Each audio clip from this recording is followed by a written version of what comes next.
Hi అండి, అందరు ఎలా ఉన్నారు? ఇవాళ మన Telangana special bagara rice with vegetable biryani అంటారు, బగారా రైస్ అంటారు, చాలా రకాలుగా అంటారండి. దీంట్లోకి ప్రాసెస్ చూసేద్దామా? దీనికంటే ముందు నా ఛానల్ని సబ్స్క్రైబ్ చేయకపోతే చేయండి ఫ్రెండ్స్ ప్లీజ్. ముందుగా ఒక గిన్నె తీసుకోండి. బాగా హీట్ అయినాక ఒక 2 to 3 స్పూన్స్ ఆయిల్ వేసుకోండి. 1 స్పూన్ నేతిని మాత్రం వేసుకోండి, ప్యూర్ గీని. నేనైతే గీ వేయలేదు, ఆయిలే వేసుకున్నాను. దీంట్లోకి ఆనియన్స్ 4 to 5 ఆనియన్స్ కట్ చేసుకొని వేసుకోండి ఫ్రెండ్స్. బాగా వేసుకున్నాక ఇది బంగారు రంగు కలర్ వచ్చే వరకు ఉంచండి. ఉంచినాక దీంట్లోకి 4 లేదా 5 పచ్చిమిర్చి తాలికలు వేసుకొని మిక్స్ చేసుకోండి.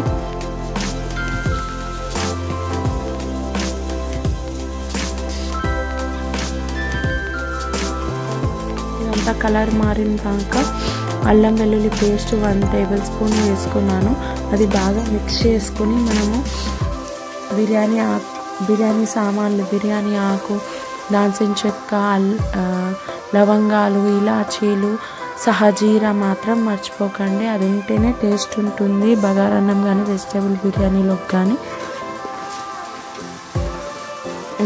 ఇది మనందరి ఫేవరెట్ కాబట్టి చేస్తున్నాను ఫ్రెండ్స్. ఇది ఖచ్చితంగా ఇదైతే నా ఫేవరెట్. దీంట్లోకి మనం తరిగి పెట్టుకున్న వెజిటేబుల్స్, ఆలు, క్యారెట్, బఠానీ, కాలీఫ్లవర్, ఇలా ఏ వెజిటేబుల్స్ ఉంటే ఆ వెజిటేబుల్స్ వేసుకోవచ్చు. ఇదంతా కలుపుకొని ఒక 1 minute మూత పెట్టుకొని మళ్ళీ తీసి సాల్ట్ అనేది వేసుకోండి ఫ్రెండ్స్. సాల్ట్ వేసుకొని కొంచెం కలుపుకోండి, ఎందుకంటే ముక్కలు అనేవి కొంచెం 70% ఉడుకుతాయి. మూత పెట్టుకొని సాల్ట్ వేసుకొని ఇది చేస్తే. సో నేను అలానే వేసాను.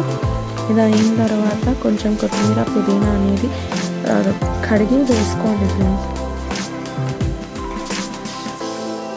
కొంతసేపు ఒక 1 minute మూత పెట్టి, నేనైతే 1/2 kg రైస్ వాడాను. 1 గ్లాస్కి నేను 2.5 glasses ఆఫ్ వాటర్ పోసాను. 1 గ్లాస్కి 2.5 glasses అంటే 2.5 గ్లాసుల వాటర్ పోసుకున్నాను. మీరు అది బాగా బాయిల్ అయిన తర్వాతనే మనం రైస్ అనేది వేసుకోవాలి ఫ్రెండ్స్. బాగా బాయిల్ అయినాక మన ముక్కలు అవన్నీ ఉడుకుతాయి. పచ్చిమిర్చి కారం అనేది నీళ్ళకి పట్టి అన్నం కూడా మంచిగా పలుకులా సూపర్ ఉంటుంది ఫ్రెండ్స్. నేను 1 cup ఆఫ్ గ్లాస్ రైస్కి 2.5 glasses ఆఫ్ వాటర్ పోసుకున్నాను. మీరు కూడా అంతే పోసుకోండి.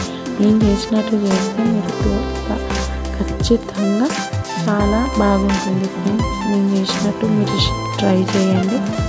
నాకు కమెంట్ రూపంలో కమెంట్ పెట్టండి, లేదా లైక్ చేసి సబ్స్క్రైబ్ అయితే చేసుకోండి. ఇప్పుడు ఆ వాటర్ అనేది బాగా మసిలినాక బియ్యం అనేది పోసుకొని మంచిగా కలుపుకోండి ఫ్రెండ్స్.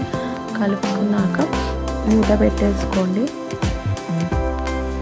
బయట గాలి అనేది పోకుండా మూత పెట్టి కొంచెంసేపు అలా తీసి వాటర్ సరిపోకపోతే మళ్ళీ కొంచెం పోసుకోండి. అలా ఉడుకుతున్నప్పుడు స్మెల్ మాత్రం బాగుంటుంది ఫ్రెండ్స్. నాకైతే సరిపోలేదు, అందుకనే మేము కొంచెం మెత్తగా బాయిల్, మరీ అంత పలుకు కాదు, మరీ అంత మెత్తగా కాకుండా మీడియంగా తింటాము. మీరు కూడా అలానే తింటే కొంచెం వాటర్ అనేవి పోసుకోండి.